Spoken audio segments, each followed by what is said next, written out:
Anggaram lama Jesus bayu te Kolkata petanan balana. Anggaram Hawaii wayan malolo yamalmur takyaman dari jilaya. Anggaram boha polpolo iram bat patah lagin kai sagana. Ram daw dobongan nahuria te bora bilane. Anggalam mahaban kai tolu namambong ram boha polpolo Hanggiri alun folo maraba be norara tahiyata chudia. Anggaram pohara pultai maya tatuhi surai gairua. Fatela matuana, fatela mairina.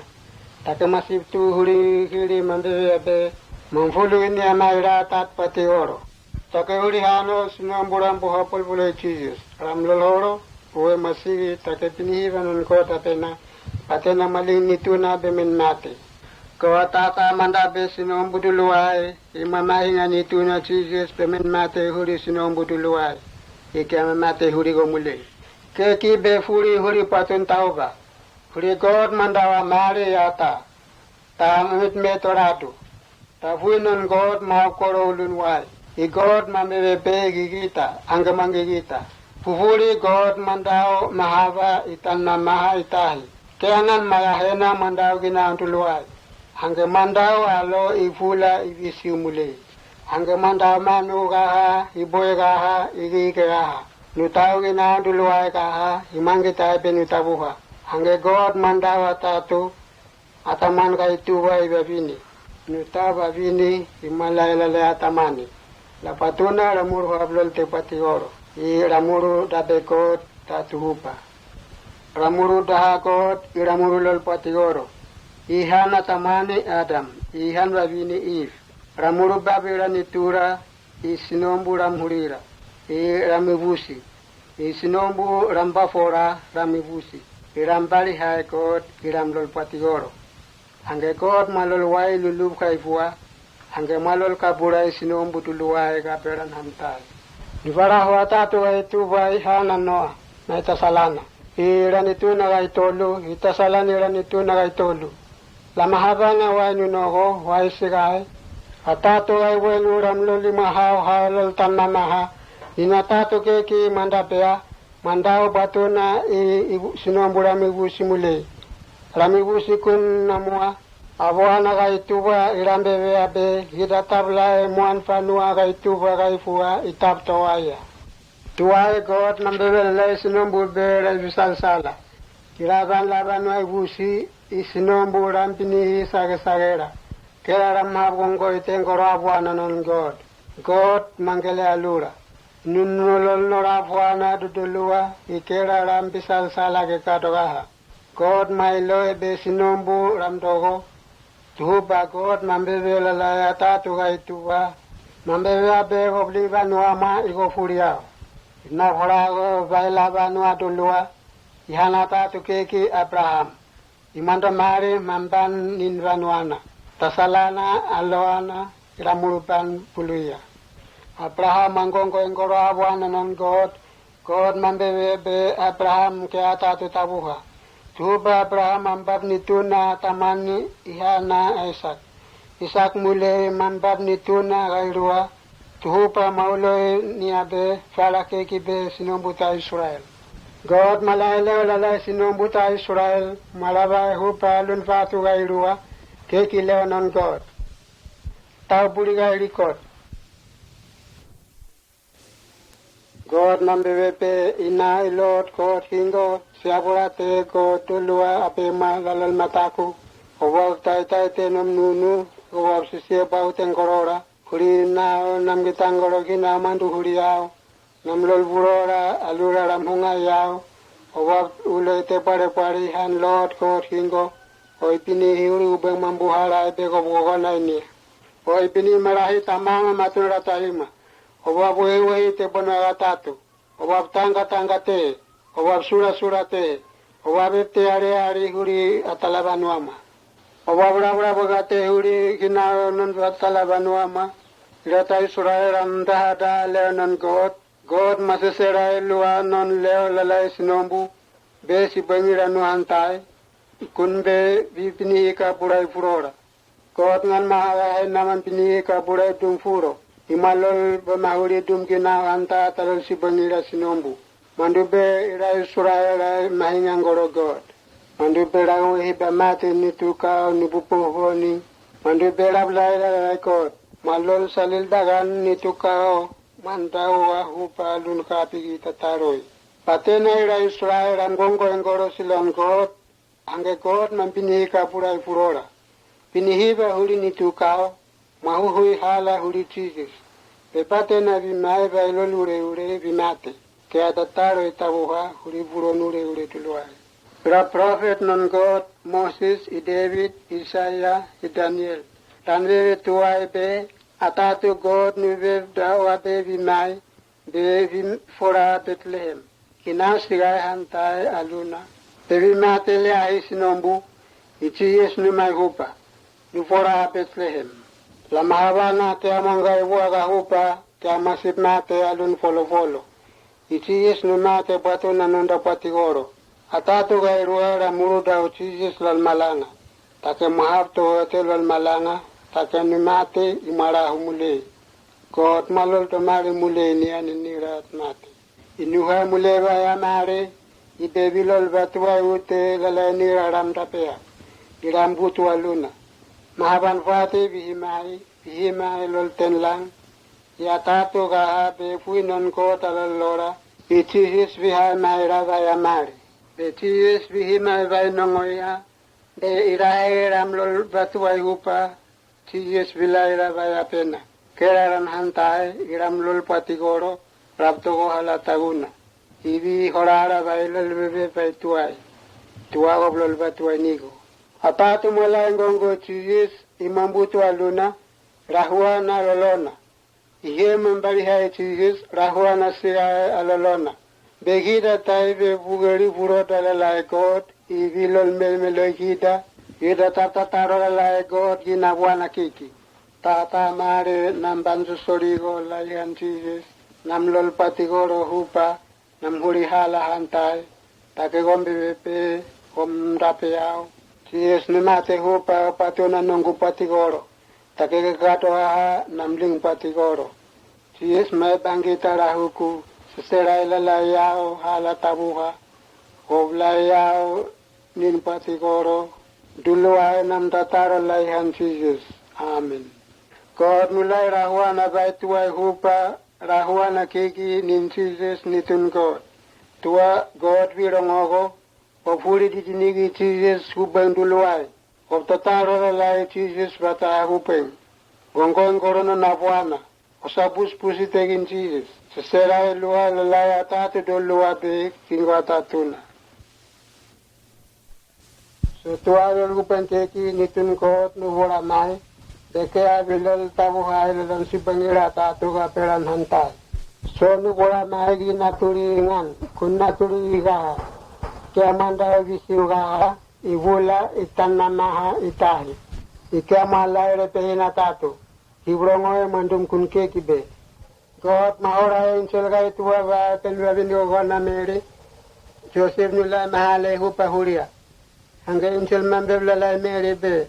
Huri hogoinon God vimaya luma. Ita obrosa tato iko bango ni tuma tamani ogo buri hana Jesus. Ke abi lawa ibi uloi ni abe ni tun masin hola mari hai. Hanga mere mambe bebe. Ina ke ki bidum haniga luku. Huri nama wila te ataman. Hanga injel ma koroe mambe bele ni abe. Hui sabu abi himaya luma. Irorongonon masin hola mari hai bimal malugo. Patuna kaya biulo ina sabu abi bola ape mape nitun God. Urigina mahabiri hate haten God. Angge Joseph matun meri ramuru apto te utegai tuarato. Mangita ape marasatato hupa. Angge Joseph mampini ape bibib dagarai. Angge insel non Lord mambe blalai ni ape. Obam mata ute de goblai ta salama i meri. Urigina amarosia hupa non pui sabuga. Ibihango nituna iko puri hana Jesus. Huri kea vibara hunan sinombunin furora. Kot mampinihi dao huri ginau keki tuai mau. Mambe blalai private be. Kita kea virasa tatu.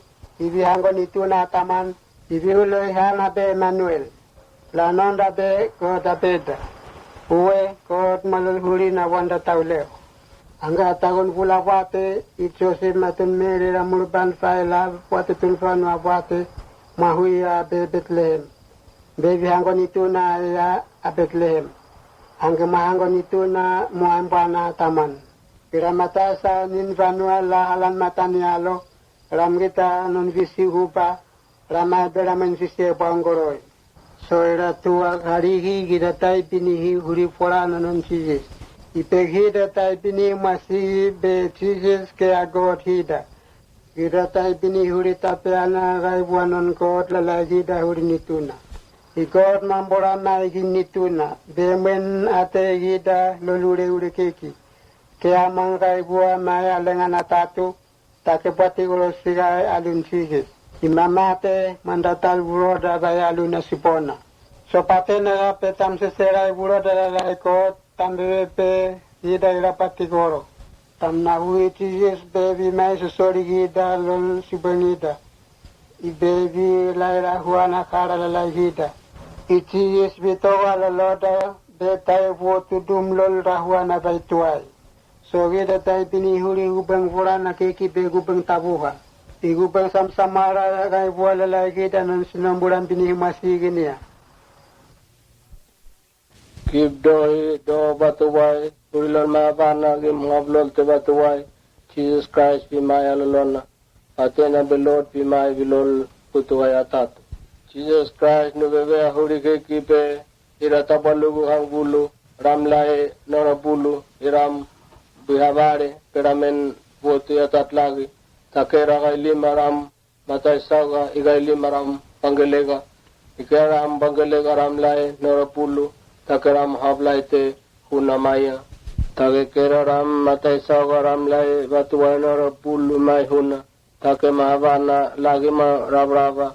Kera dulay ram, maturun maluhulu. Take abupon bongi. Gita atat lagi ma, bisiray hupa.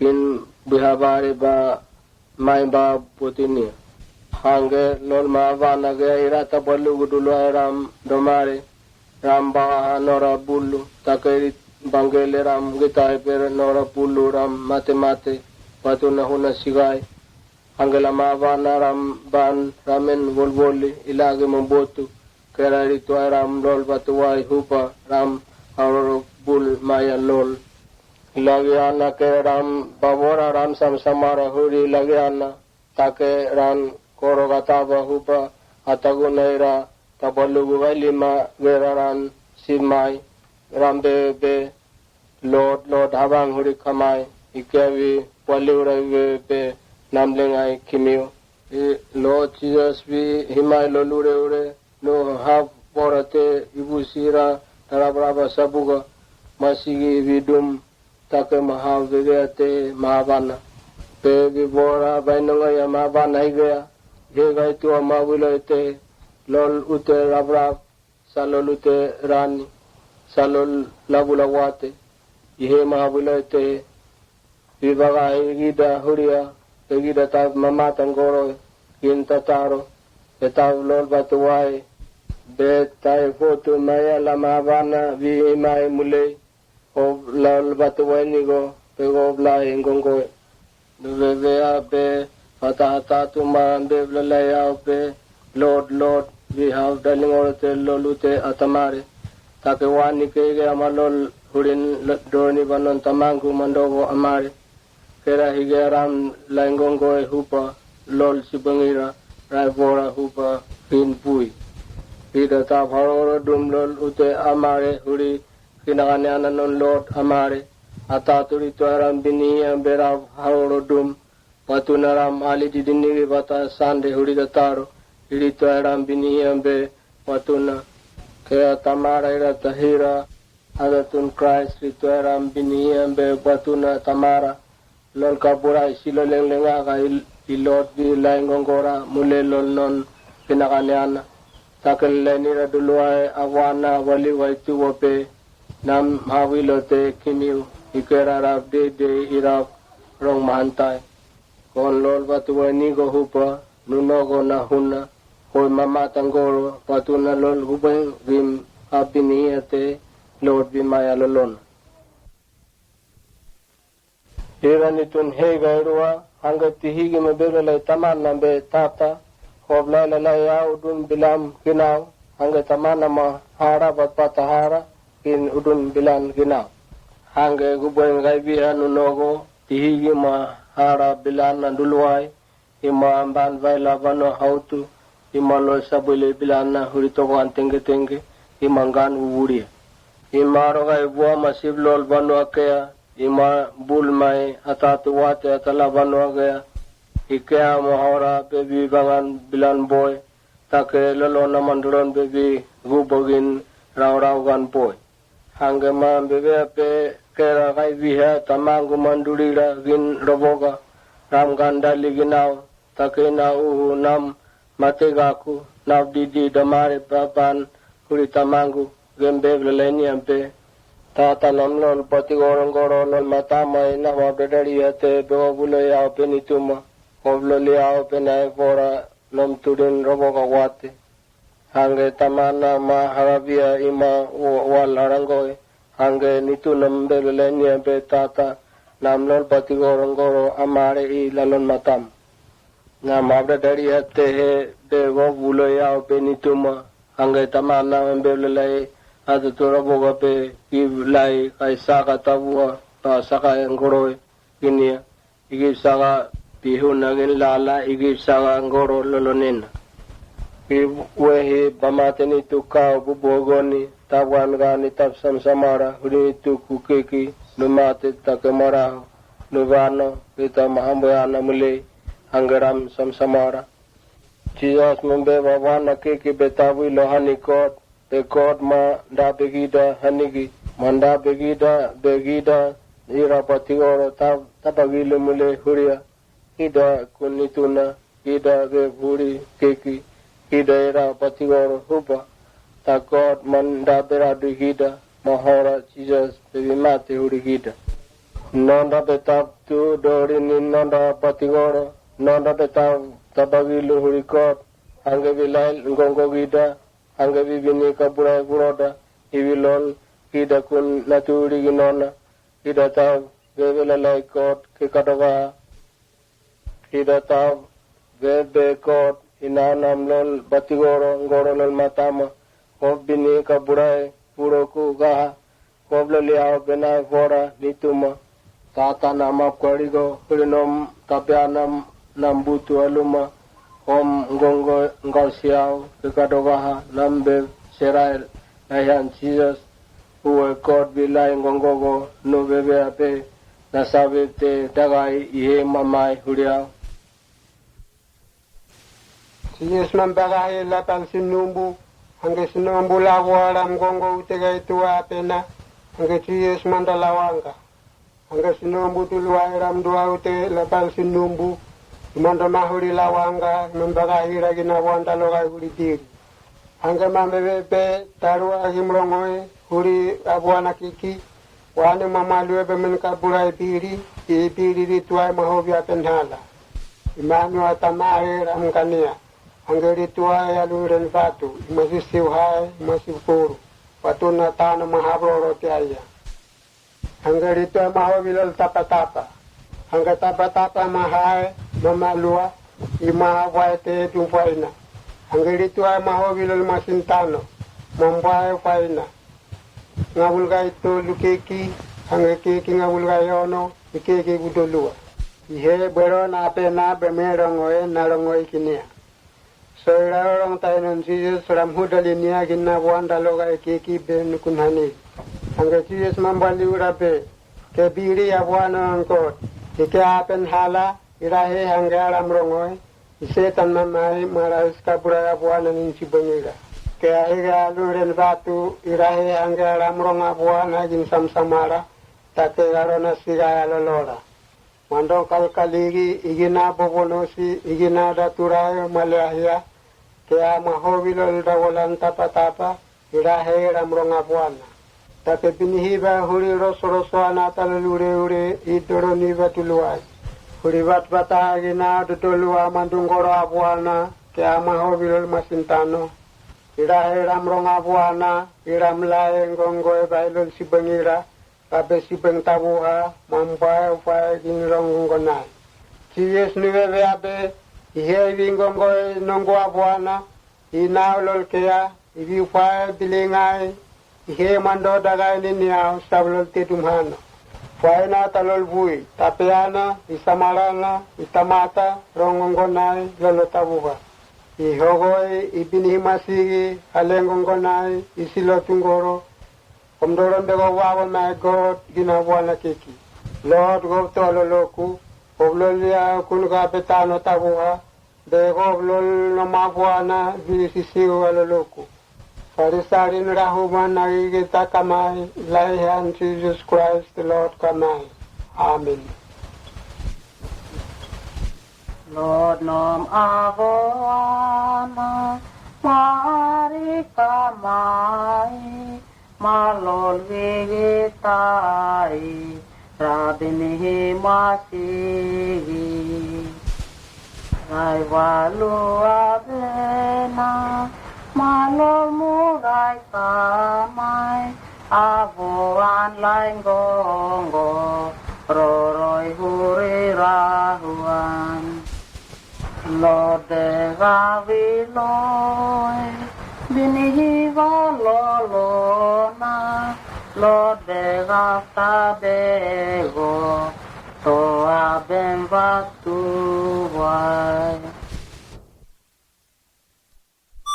So tuwa rupan keki nitun kot nuwara mai.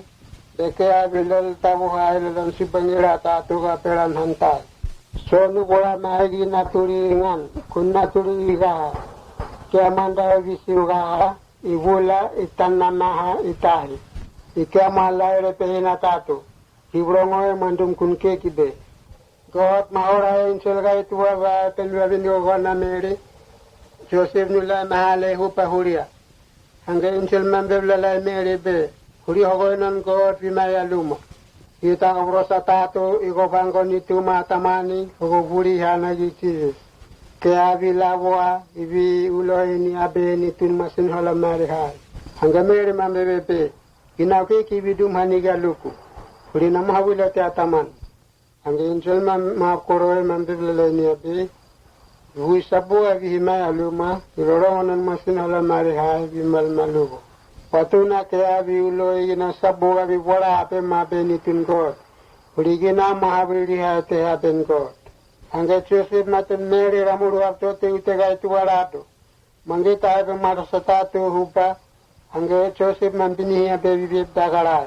Hanga ensel non Lord mambeblalai ni abe. Oba matago te hebe goblai ta salama I Mary. Hurigina amarosia hupa non fuisa buga. Ibihango ni tuna igo huri hana Jesus. Hurike abibara hunon sinombu ninfurora. God mambinihi dao hurigi nao keki tuai mao. Mambeblalai prophet be. Kita keavi rasatatu. Ibi hango nituna taman. Ibi huloi hana be Emmanuel. Lanonda be God abeda. Uwe God malul huri na wanda tauleo. Anga tagon pula wate. I Joseph maten Mary ramurban faila. Wate tulfanu wate. Mahui abe Bethlehem. Baby hango nituna ya a Bethlehem. Hanga mahango nituna muambana taman. Iramatasa ninvanua la alan matanialo. Ramgita non visi hupa. Ramai beramen visi bangoroi. So ira tua harihi gidatai pinihi huri fora non Jesus. Ipeghi datai pini masi be Jesus ke agot hida. Gidatai pini huri tapeana raibuanon God lalagi da huri nituna. I God mambora mai ginituna. Bemen ate gida lolure ure keki.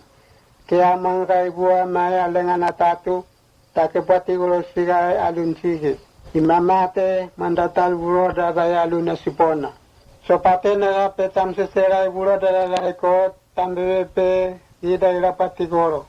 Tam na hui Jesus baby mai sesori gida lol sibanida. I baby laira huana kara la hida. I Jesus bitowa la loda betai votu dum lol rahuana baituai.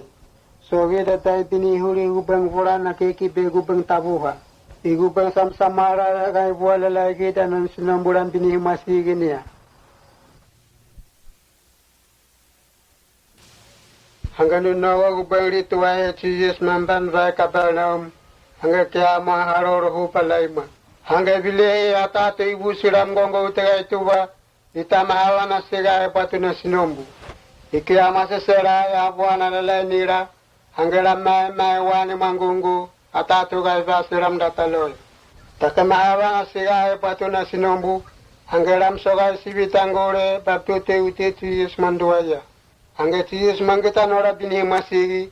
Hanggang mambeblalai wani mangungu be. Itu ko mambinhi ka purai puro matuluai. Hanggang ira bagahi rituai ram daha ngongkona lu sibangira be. Urihano wani keki maa kun keki. Maa bonogai. Ihe binhi ka purai tumpuro. Tage kot ngan ka ituba. Hanggang bilehi Jesus marang patoya. Imailo patoya be ram abo kun keki lu sibangira. Hanggang mambeblalai nira be. Urihano imbini hinge lulumiu. Numarong rong ke be. Bemen bebelalai wani mangungu be. Mambini ka purai puro matuluai. Sabe men bebepe. Tomare bangele siniama. Bapan lai mama. Be kimi gemen kita patoya. Be yemeni loe be ni tua tato. Nurorong bemen bini ka purai puro tehado ata. Hangga mambebelalai wani mangungu be.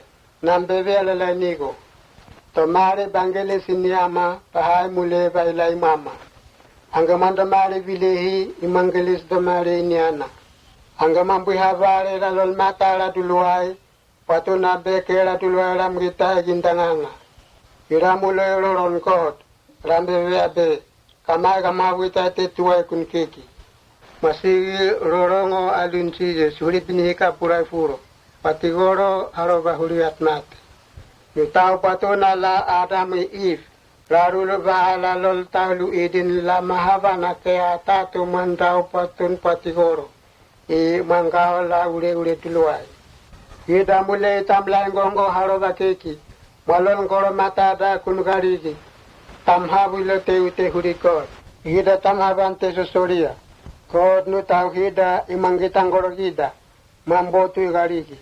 Take ata mata guinia. Tahida tambisa ininia.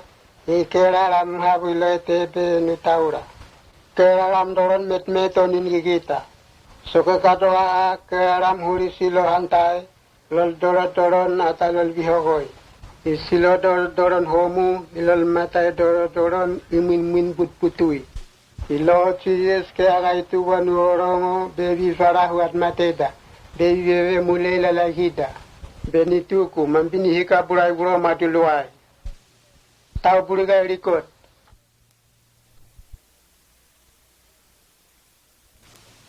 Sampai kom haro, ire pehi manda gini ya. Ikom lai medicine dolo pano, kom siurahu di sini.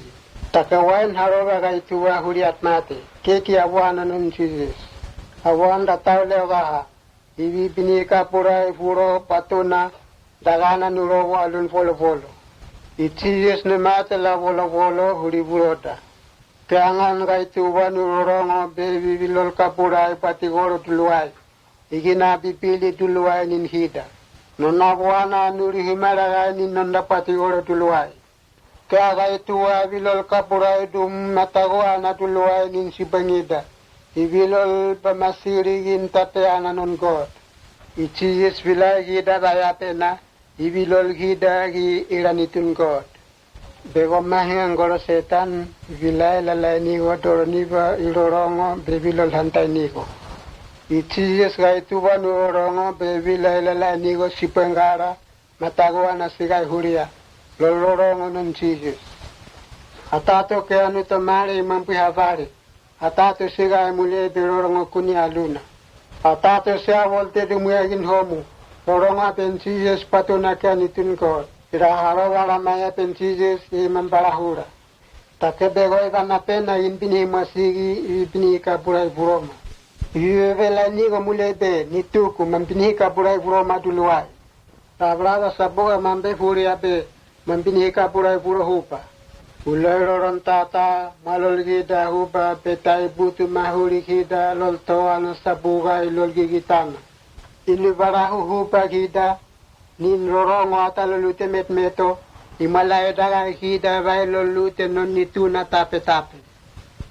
Jesus no mai wa wan ha ben abro vai ape ma namata gunam ruru lai lo au bere minu bora sinen tahilod naptu banso sarigo awo bagem rongoe gem siu hai bahagedu Jesus wept for humai benas butu waluma nam daturai nam hovi hori bulu iksigai benai varahimule alun vat varahuau almanete alnono maluau malmaluku.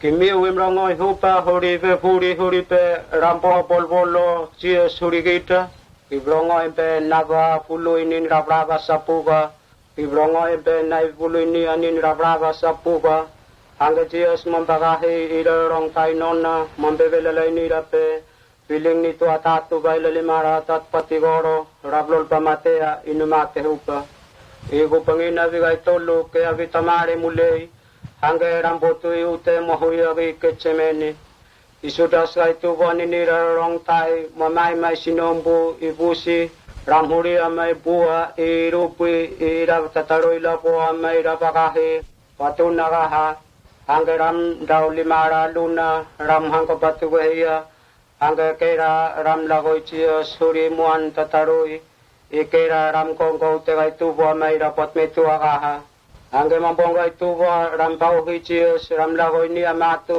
ram siv lingi alalai pailat kavana angge pailat mampaliura mambevepe kimi winteron pe nablol hano lalai wani imuloi ni ape norara thaige ta chutia angge kera ram ngara pe pohapol boloi uri pailat pandoron pe vilolo tabu sinombu ima sivlingi huri pohapol boloi angge ram lagoi ni abailo lute Kolkata mahui ala nonda pe tanon palana angge la mahavana ga sivona mamputu ikera ram pohapol boloi angge lol mahavana ige rasi mahavani alun bolo take mambe pe tata namlingat mate ku bailo limama angge mamaruruhi angge kera ram tau lol malangana gat mate mandai batu waini lol fatu angge ram datu batu bai puang koro matan malangana tat mate angge gupeng mampuara inuno ko hupa ira bavine mambonga itu wa rampan namben malangana gat mate angge ram dol karere lol malanga igita yutatu ita kai fatu igita ingsel kun malangelo mandola matuana nusaka igin kapu meita ngaka iram dol matagunia angge mambebelele ni rape kitolbia matagu te imdolinge chia satana sare benu pohapol boloi hupa kaya nutamare hupa sigai titi take kitolbi tapagilu kitolbi vesera lalai ira rong tai non nape iwitai kunu bebe da hupa lalai kimiu ibuguri chies mambebelele ni rataman gaitubo angge mambebelele ni rape winvan batah vanuan duluai ibse serai leo tabu halalai faransinom bugaha ye mambine masigi vilai garu isapuga vibarahua masigi chia sangya ran boha polboloi ikanu tamare hupa imahora irarong tainon nape ikanu hai mule hupa vaya mare I vainongoi ha vi mai mule imara hoga pe vibarahu ko varigi pe goi buto aduna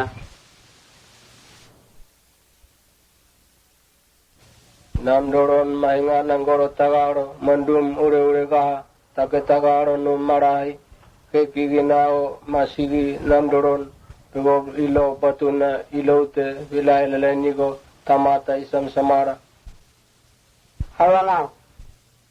ke kibe Christ Jesus no tamari ni niradat mate Takam haw mate teradu. uwe no mate huba ilol gubangai teluna malol do mare ni ani niradat mate Tuala patuna umile be masih kunhani. Havine wate ihana mere Magdalene mambana pen malanga mera bavine rituai ma garere taute buroi ipita matanoron tai wate John ramuru garere taute buroi mule Da aram le da ere pensis. Ihe mahavle yate iramat ramatan goro malang Ihe dulu mule nugita sis. Atau nanutamari mule. Uwe atati busi moana mere tamaktala lol taulu gapi malangaya buburi pita iron tai wate mule apera sinombu atatu kun udolugalima Da ke reta bui hire behina nukuna tatu hinurahu. sigai kiama habora te bui atatu ihana tamas no siberi dum kulina inogandum genao maira ron tai nona yes ya siberi te dum fui ibui mahav kante dum genao Urihana malol da mari mule ni.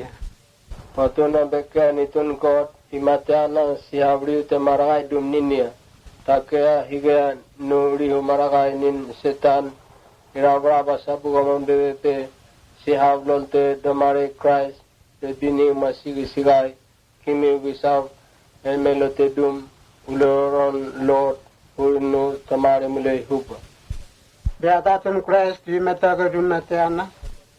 sigai patuna tatun Christ ma butu alun Jesus pebi mai lol uta tamare ibito pul mai aya Sis behe ke tiga.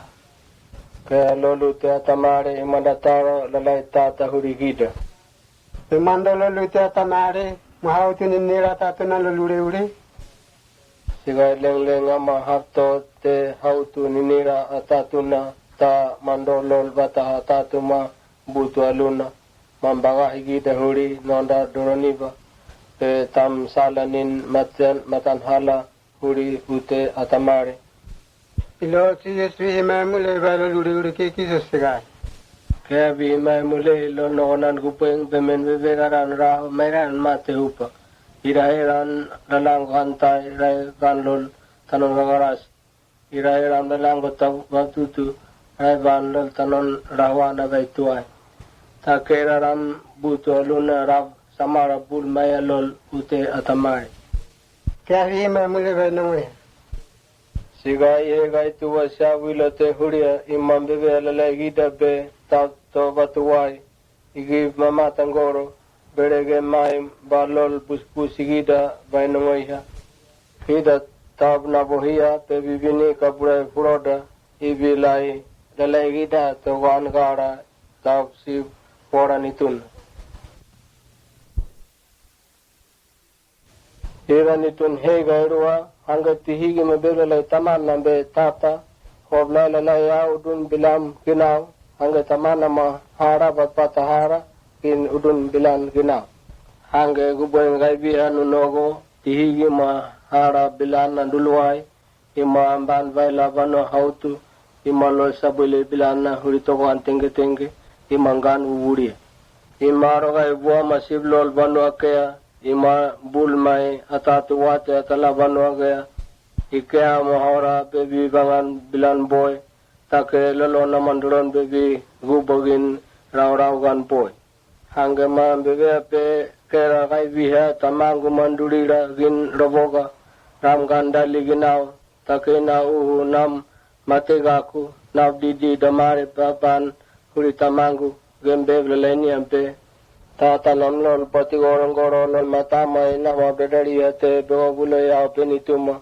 oblo liao penai pora lom tudin roboga wate hangge tamana ma harabia ima wal harangoy hangge nitu nambe leleni ampe tata nam lol pati gorong amare I lalon matam nga mabra dari hatte he de go bulo ya penituma angai tamana mbelelai adu tora boga pe lai kai saka tabua pa saka ngoro kinia igi saka pihuna ngin lala igi saka ngoro lolonen ki wehi pamateni tukau bubogoni tawan gani tapsam samara huri tuku keki numate takemara nuvano pita mahambayana mule anggaram samsamara Jesus membe bawana keki betawi lohani kot ekot ma da begida hanigi manda begida ira patigoro tapagile mule huria ida kunituna ida be buri keki ida ira patigoro huba takot manda bera digida mahora Jesus bebimate hurigida nonda betap tu dori ni nonda patigoro nonda betap tapagile hurikot angge bilal ngongo gida angge bibini kabura guroda ibilol ida kun naturi ginona ida tav bebela laikot ke kadawa ida tav bebe kot inanamlol batigoro ngorolol matama kobini kabura puroku gaha kobloliao bena fora nituma tata nama kwarigo kurinom tapyanam nambutu aluma om ngongo ngasiao kekadogaha nambe serail ayan Jesus uwe kot bilai ngongogo no bebe ape nasabete dagai ihe mamai huriao Jesus no mai wa wan ha ben abroba ya pe ma na mata lai lo wa bere minu bora sinen tahi lot na tu ban so sorry go awo bagem rong oe gem si